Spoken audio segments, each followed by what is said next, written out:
Halo semua, kali ini saya akan mempresentasikan sebuah video mengimplementasikan logika fasi pada sistem tenaga listrik. Video ini dibuat untuk memenuhi tugas mata kuliah komputasi cerdas pada sistem tenaga listrik dengan dosen pengampu Insinyur Imade Mataram, MRG, MT. Sebelumnya, izinkan saya memperkenalkan diri. Nama saya Aditya Pratama, mahasiswa dari program studi Teknik Elektro Universitas Udayana.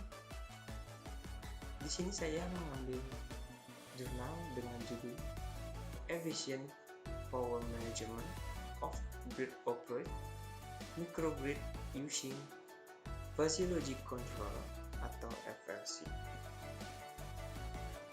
Nah, pokok bahasan kita kali ini yang pertama ada gambaran umum jurnal, kedua tujuan penelitian, ketiga konsep fuzzy yang digunakan, keempat simulasi pada MATLAB, terakhir kesimpulan. Gambaran umum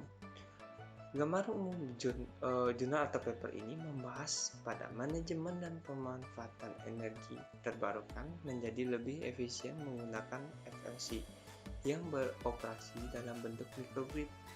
Microgrid merupakan sistem interkoneksi beban dengan berbagai macam sumber energi yang terdistribusi.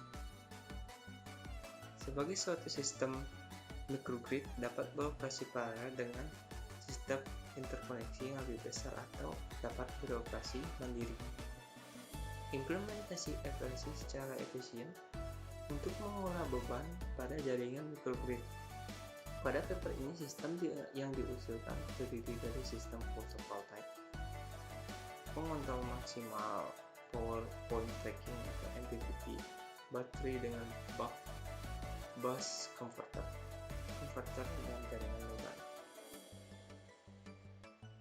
Lalu, adapun tujuan dari penelitian ini adalah untuk mengontrol rasio dari MPPT sebagai sistem microgrid dengan sumber voltaik sebagai pembangkit listriknya menggunakan Fuzzy Logic Controller atau FLC.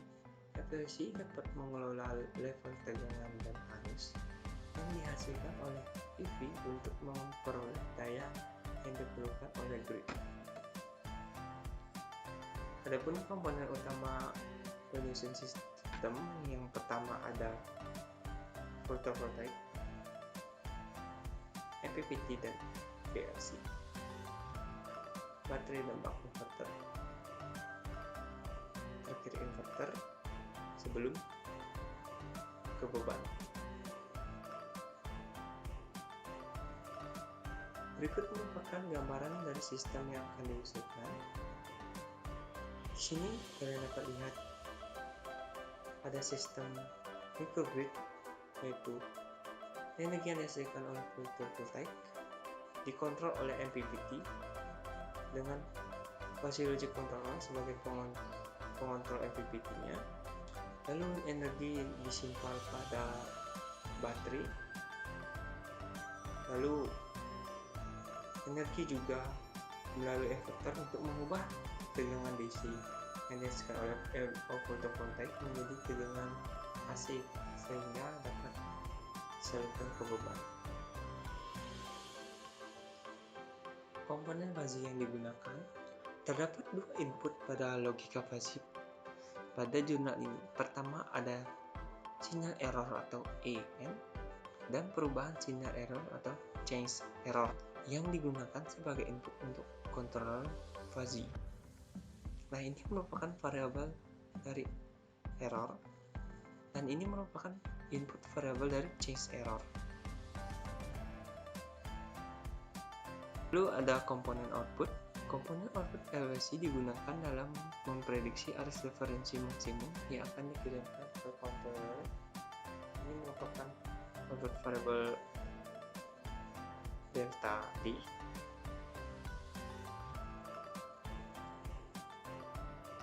Selanjutnya ada rule base.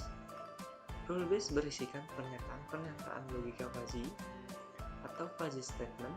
Dalam jurnal ini terdapat 25 rule base yang diusulkan.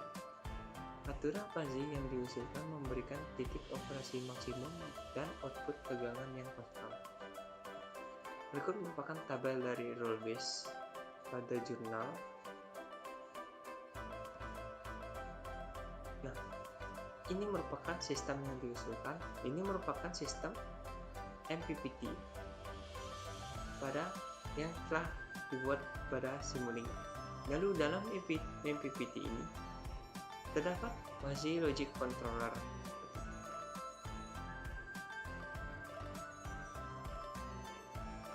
Adapun proses logika pasif terdiri dari fusifikasi atau proses mengubah variabel numerik ke dalam variabel linguistik.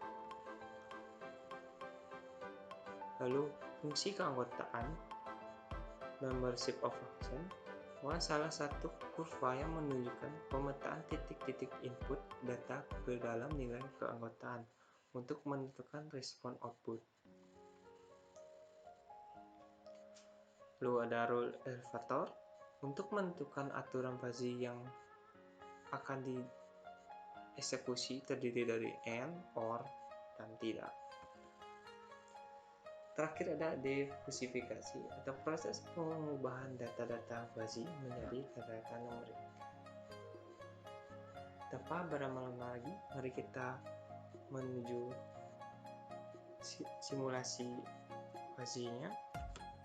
Nah, ini merupakan sistem MPPT yang telah saya buat pada aplikasi Simulink. Nah, dalam MPPT ini terdapat fuzzy logic controller yang telah saya jelaskan sebelumnya. Sebelum kita merun sistem ini, terlebih dahulu kita harus membuat logika base-nya pada MATLAB. Oke, saya ketikkan fuzzy.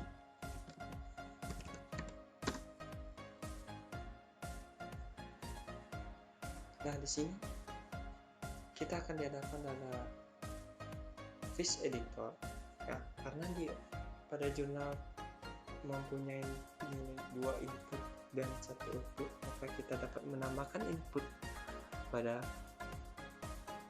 bar edit add variable, lalu klik input. Nah, di sini kita sudah mempunyai dua input dan satu output.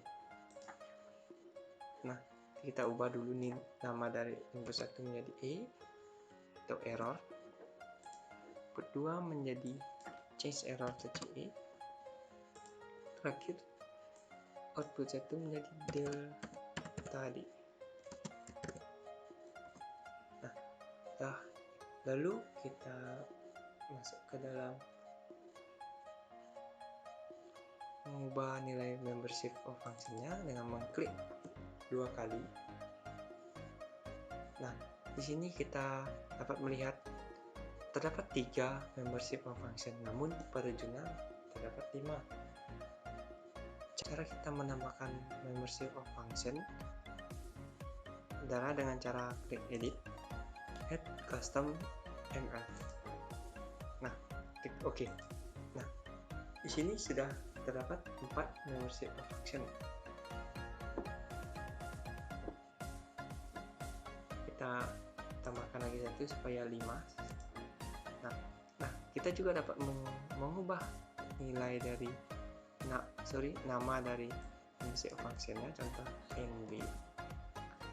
Ini tetap trim karena bentuknya membership yang kita inginkan adalah trim string. Lalu parameter listnya, nilai 0 merupakan nilai awal, 0,5 merupakan nilai puncak, dan 1 merupakan nilai akhirnya. Contoh kita ubah dari 0 menjadi 0,3,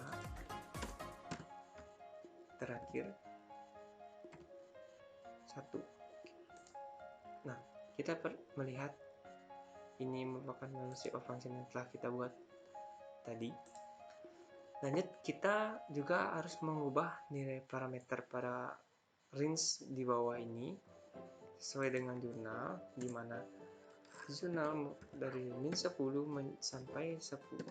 Kita klik enter. Nah, di sini sudah berubah. Lalu kita sesuaikan nilai dari setiap membership of function-nya sesuai dengan jurnal. Kita ubah sini. Ini kita juga dapat mengubah sesuai tadi parameternya. Nah, sudah berubah. Nah, kita dapat melakukan hal yang sama pada change error dan delta D.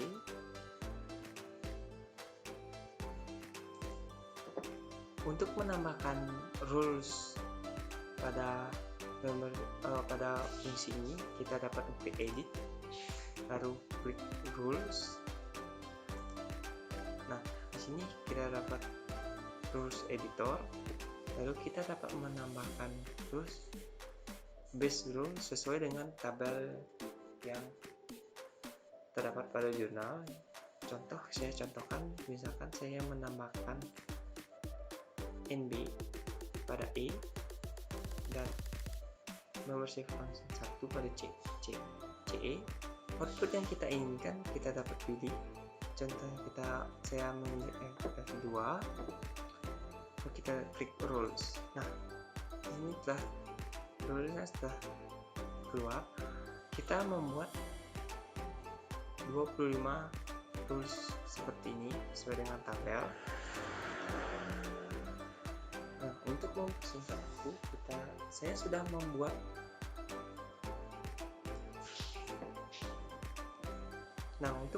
waktu, saya sudah membuat fish dan rule base-nya sesuai dengan tabel, dimana saya akan import dulu form file.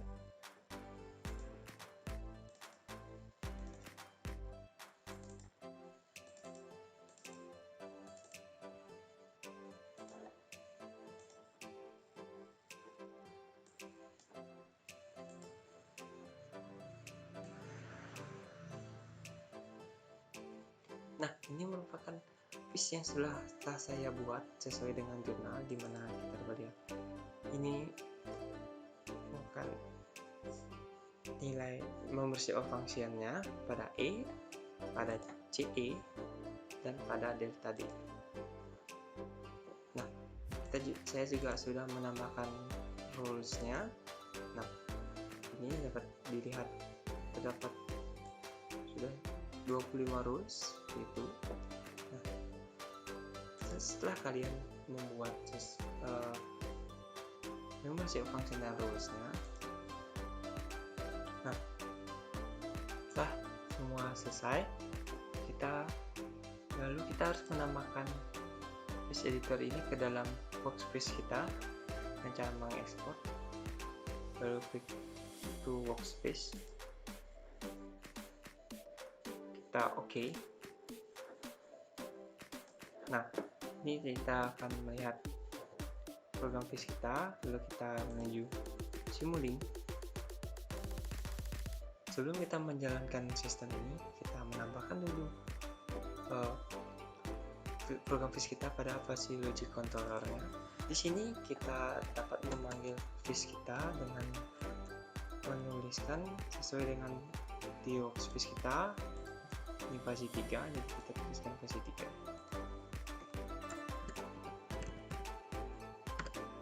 Klik OK. Nah, lalu kita akan menjalankan program ini. Klik run. Ini akan keluar tool viewer-nya. Nah, ini tool viewer, lalu kita dapat melihat tampilan dari surface-nya. Setelah keluar ini, maka sistem akan dikatakan sudah dapat berjalan seperti itu.